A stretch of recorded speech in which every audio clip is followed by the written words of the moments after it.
Welcome back to Anime Academy. This episode, we're delving even deeper into the world of animation to take a look at timing and spacing. In the first episode of the season, we learned that animation creates the illusion of motion by playing multiple still drawings in quick succession. But there are only so many unique drawings that can fit in a second of film. So one of an animator's most important decisions is how to arrange those drawings for maximum effect. That decision is the core of timing and spacing. Timing, as you can imagine, is all about the speed of motions. When an animator decides on the timing for a scene, they're figuring out how long each action is going to take. When a basketball player takes a shot, how long does it take for the ball to get from their hand to the hoop? How long does it take to fall back down from the hoop to the floor? For every motion in a scene, from a character walking across a room to a gust of wind, an animator has to determine the timing based on lots of different factors. Actions can have timing based on observations of real movement, but they're usually exaggerated a little bit for effect.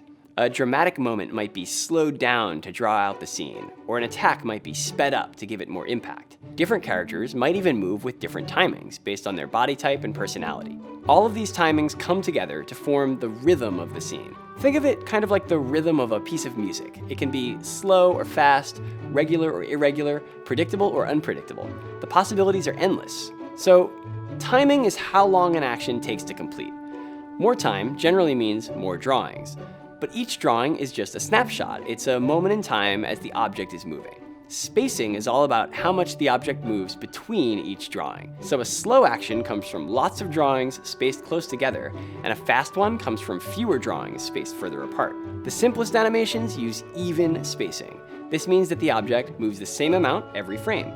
There's no acceleration or deceleration, it just starts moving, then it stops moving. This can be useful, but a lot of times it's not all that realistic. Thankfully, animators have all sorts of spacing tricks at their fingertips.